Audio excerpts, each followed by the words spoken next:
Welcome back to the Crochet Credits. So, my friends at yarnspirations.com, we have the Tunisian Pumpkin Patch by Anita Grover. She's our resident Tunisian expert. So what we have is 4 different sizes. I'll cover each one of the sizes just in the chain when we go to begin, and then each one is done exactly the same way. It's just that there's different heights. So the stick that you see here is just a stick that you can probably find in the garden or your local park. Just chop it off and it's used as the stem. So the more imperfect, the better, even if it has a curve to it, it's awesome. You'll need an 8mm size L double-ended Tunisian hook, just like you see. It's called an Afghan hook as well. And so when we go to do this, we're going to be making a tube shape, almost like a pillowcase, and then we're going to be pulling both sides shut and then sewing it down. So you'll need a tapestry needle as well. You'll also need 2 different balls going at the same time. So you can take a ball that you have and then just divide it into another little mini ball like I did. And so I'll be using those because when you see this concept, you'll notice that you're going to be working on the return pass at the same time as the forward pass. And we'll discuss that in a few moments. So the 4 sizes that you have, you'll see that in the written instructions as well. As you got lettuce, carrot, gold, and burgundy. These are all the Red Heart Super Saver colors. And so you'll see that the lettuce one, the biggest one is 22 inches in diameter. The next one down is 18, the next one is 14, and the next one is 11. And you can see the metric there if you would like that. So we're going to begin, and let's get started right away and choose the size pumpkin that you want to do. And I'll just cover the chain sizes when we go to begin. For demonstration purposes, I'm going to be doing the smallest size pumpkin, but the number of chains that you will start with is going to be relative to the one you want to make. So the small size is 26 chains, the next one is 34, the next one is 42, and the last one is 50. So choose the size pumpkin that you would like to do. Put the slip knot onto your Afghan hook and just chain the number that you want. So it's either 26, 34, 42, or 50. So just chain. So 1, 2, 3, 4, and 5, and do all the way that you want for your chain. And I'll be right back in a moment.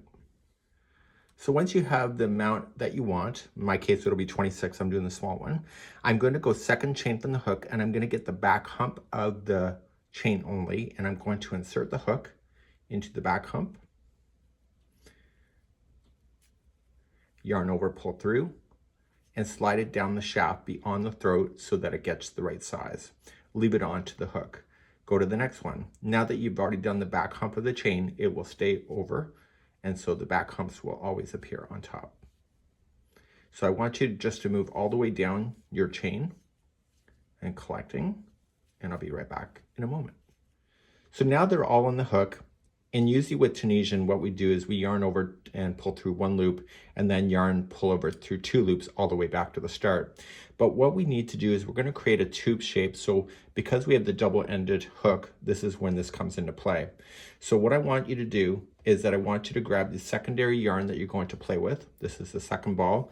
And I would probably recommend just create a slip knot just to have an extra security. And I want you to move this right where it is to the other side of the hook and turn the hook around. And what my goal is that I want to put on the other yarn that we're about to start. And normally what happens is, as I mentioned, is that you just pull through the 1 loop and then pull through 2.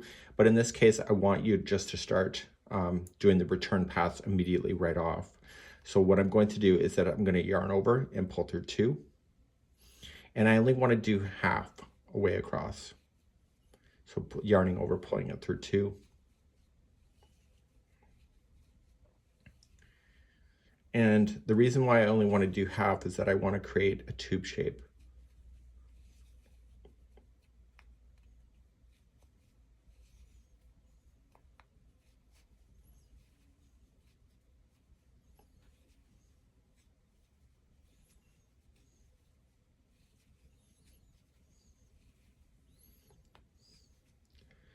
Once you have about half on, I want you just to slide it and turn your hook back to where it was. And we want to put this here on the beginning of this again. So what we need to do is that we need to shift this all the way back to the other side, and you'll get used to doing this. And I want you to put this onto the other side, and we want to continue. So right where you see it right here, so just have it so it goes around the back like this. And I want to just grab the strand that is leading to the yarn ball only, and I want to start working with the beginning. Okay.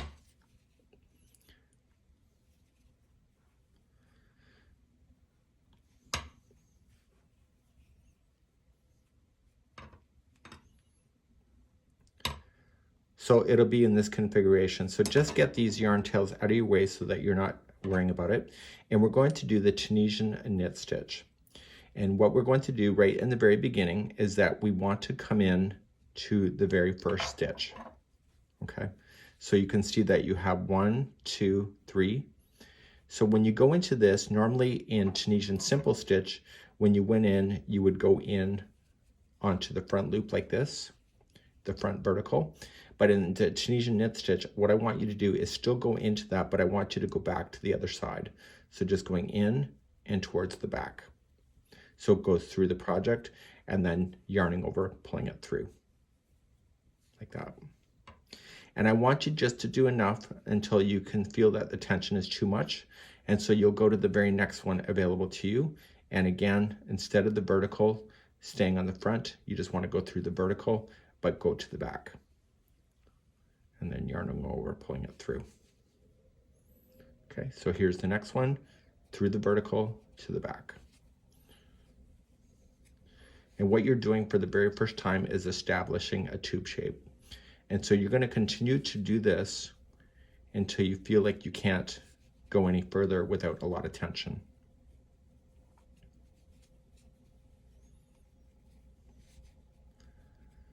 Okay, this is the Tunisian knit stitch. So I feel like the tension is too much for me to pull any further. So what I want to do is that I want to slide the project down to the other side of the hook.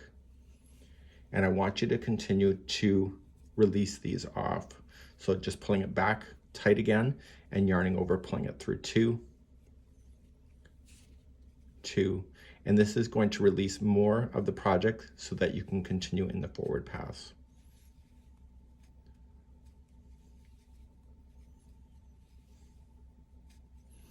So you really don't need to count the number of rows. She has a suggestion, Anita does, on how many you can do. And you can just count the number of knit stitches. So as soon as you get enough off, you don't want to go too far. You want to turn it back and slide it down to the other side and continue to Tunisian knit stitch more.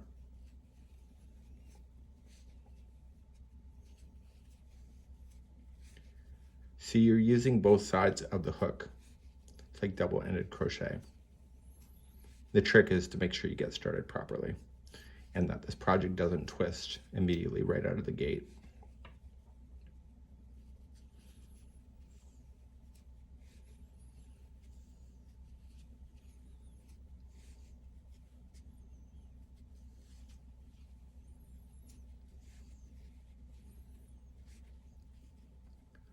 So once you feel that there's too much tension, you again switch back to the other side. So we shift down, turn it around, and continue. So Anita has a suggestion that, just watch these tail ends to make sure that the whole projects are not like these ends are not twisting with each other. So get used to changing the yarn over and turning your hook in the same direction. So continue to yarn over, pulling it through 2 and 2 and 2. And we've officially now just gone completely around the project. And am I worried about it too much? No, not really. So I want to make sure that the project has not twisted in any weird way. Okay. And I can tell that it's not. So as soon as you got enough pulled off, switch it again and turn around and continue to Tunisian knit stitch more. I'm finding that now that I'm getting this established, the project is not as tight as it was, so it's a lot easier to do.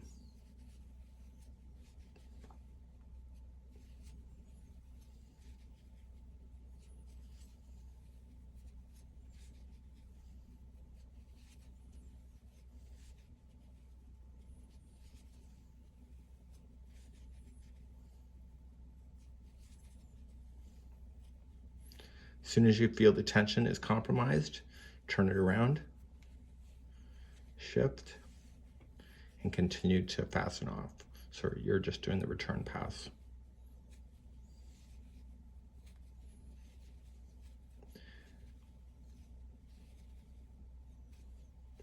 So one thing I love about the Tunisian knit stitch is that it's a really tight stitch. So even though it was kind of looking loose there for a bit, it's going to start tightening up on you. And then just switch back and continue to Tunisian knit stitch your way.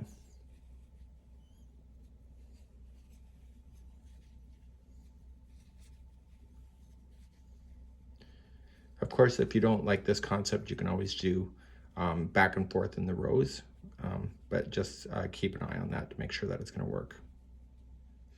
So I was thinking I was just twisting, just kind of pull on it and you can see how it will look. And so when you jump over, see I'm jumping over that connection spot. So this time, when I just jump over, just immediately just continue to knit stitch.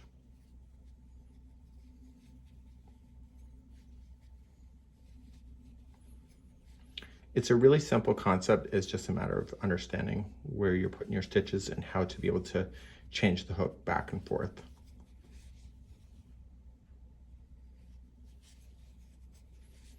And I can feel the tension is coming in my hands. So I don't want to feel that. So as soon as you feel that tension, switch it, shift it, and continue to finish it. So the return pass. So you can do like cowls and everything in this kind of way if you prefer, and therefore you don't have any sewing at the end. In this case we will, because it's pumpkin and we got to make it squat. So continue until you get to the size you want. There's 18 rounds for the small size, 24 for the next, 29 for the next, and 35 for the big one. And see, I can see that there's now 2 rows complete. See 1 and 2. See those knit stitches? That's how I can tell. But you can just eye it up yourself and determine. And as soon as you feel like there's any pressure, keep switching that hook back and forth to do your return pass, and make sure that you keep getting your stitches exactly where they need to go for this particular concept. And it's neat. So what I'm going to do is I'll continue on my own, and then I'll be back in just a few seconds for now, and I will show you at the end. So you're essentially just creating a big sock formation when you're doing this, and it's a really great concept to know for other things in the future. And I'll be right back. So I've been working on this and I have the amount of rows that I want. So if you want a taller pumpkin, you can just keep on going. I want to let you know that as I was working through this became so much more easier than I expected. Right in the beginning, it was kind of, I noticed it was kind of turning around and I was trying to question life and stuff. So if you're at the beginning stages and you continue to play, you may see yourself also struggling with that. But once I just got just a few more rounds done, like almost 4 rounds, it settles down and then you're able just to rip through this thing actually pretty easily. So now that it's been established, it's holding its own, and you can just go as big as you want to go, and then I'm going to show you how to fasten off at the end. So let's cover that next, and let's just finish up. So let's show you how to finish. So I'm going to say this is my ending. You can end anywhere with this because there is no seam line. So I want to turn it around and I want to just get to 1 loop left on the hook. So I'm going to pull through my 2s, but we're not quite done. If you fasten off now, what's going to happen is that you'll end up with these huge gaps in your work, because the return pass always creates these open things like this. So what I want you to do is turn the project back around, and with the other strand that we've been using to collect and make new stitches, we want to use that strand to be able to finish. So when we go in, we want to go into the next stitch. We're still going to do the Tunisian knit stitch and pull through and through. And what I want to do is go all the way around doing that. And this is doing what is called as a bind off. Also become a cast off. In crochet, we normally call it fastening off, but in knitting, it's bind off or cast off. So I'm just going to go all the way around doing this bind off, and I'll be right back in a moment. So I'm coming all the way around, and you can clearly tell where you've done the bind off. See how it looks there? And it looks that same way there. So these are the last stitches. And so this will end up closing down the very last row.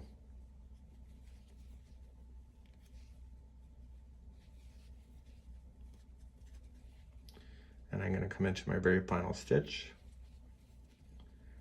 and this is where it's going to end.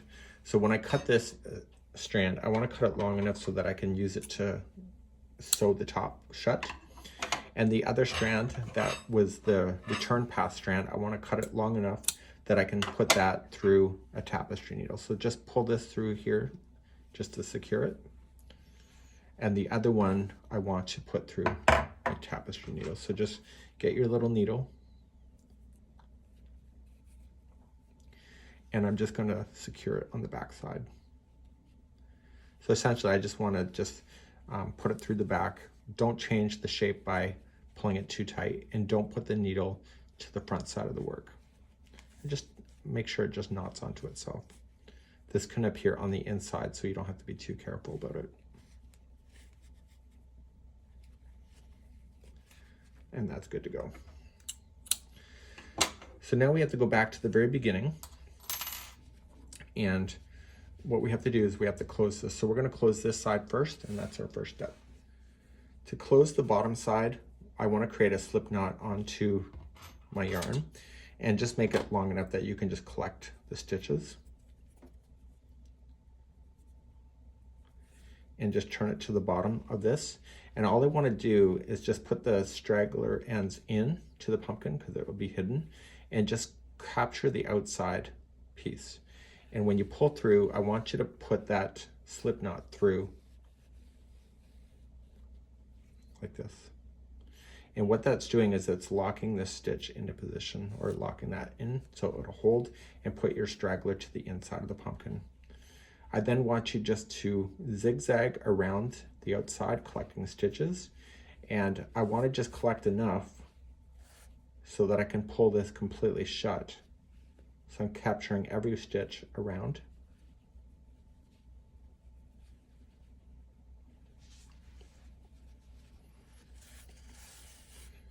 And I want to do the final pull right at the end so it goes even.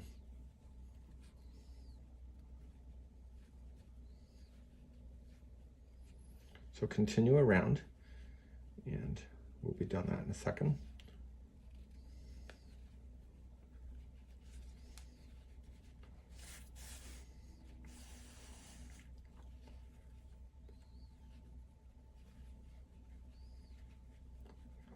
Okay, and once you're all the way around, give it a good tug, and we'll pull that shut. Go diagonal across to where you're sitting, so you're out of here. So just go diagonal across.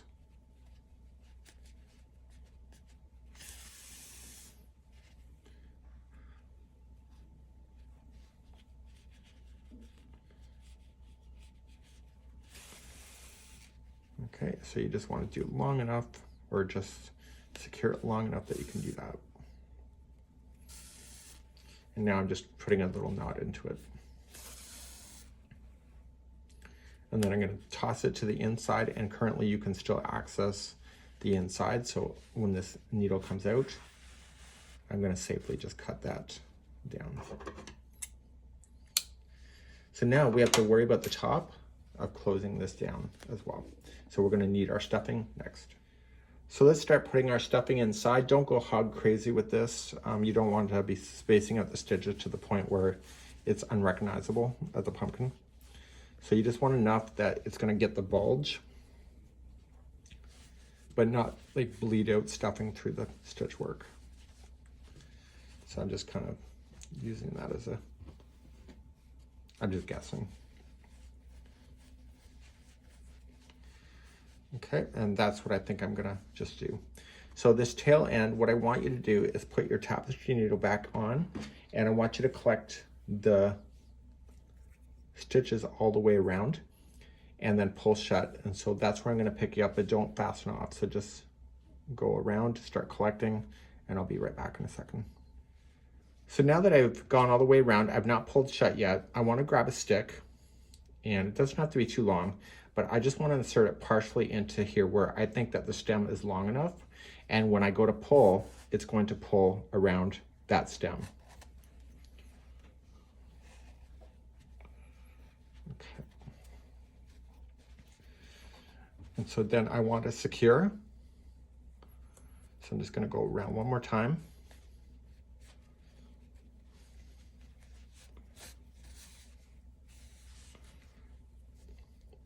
So what's the problem with this currently? It's way too tall.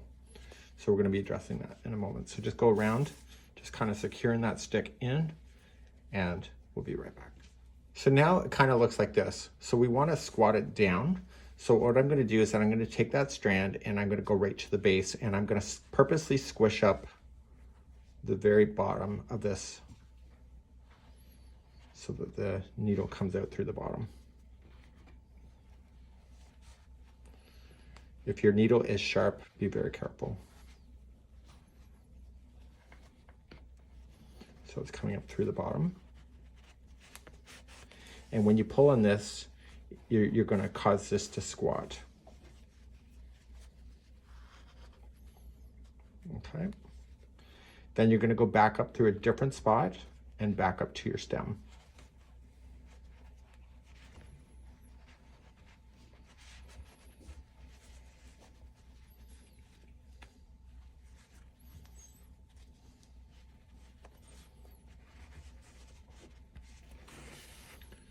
And you're going to tug on it and it will shrink down even more. And just give it a good shaping on how you want it to look. So the difference of the sizing will have us look completely different on the outside. And so remember, pumpkins are not meant to be like perfect. We have this misconception. So you do have concepts. If you would like to put intentional ribbing, what you can do if this is long enough, or you can add more strands, you can just like lay over top and go in, and you can force it to create the ribbing if you would like to do that. And usually you can do 5 or 6 sides, it depends on you. And if you go around like this, when you go to pull on that, okay, do you see it there? What it can do is it can just drag in just a section of it, and what it will do is it'll create some bulging if you would like to really do that. So when you're happy with this, by the time you get everything completely done, what you want to do is just secure in your yarn, just tie it, and then just put it inside your pumpkin. And so after you do a tie, let's just do a tie just quickly just to show you. So say I wanted to do it this formation. If you don't want to do the outside, then don't. Then after you have it tied, just go in through the pumpkin and then out through the side somewhere. And what I'm doing is that I'm forcing it just to have the strand on the inside, and then just cut. And then just using your hands, just kind of squash things down, and you will have yourself a cute little pumpkin. And this is something for tabletop, and any shaping will do, and it's a really neat idea. So this is the Tunisian Pumpkin Patch by Anita. Have a good one, and we hope to see you again real soon. Bye-bye. Want to know more? Hit that subscribe now.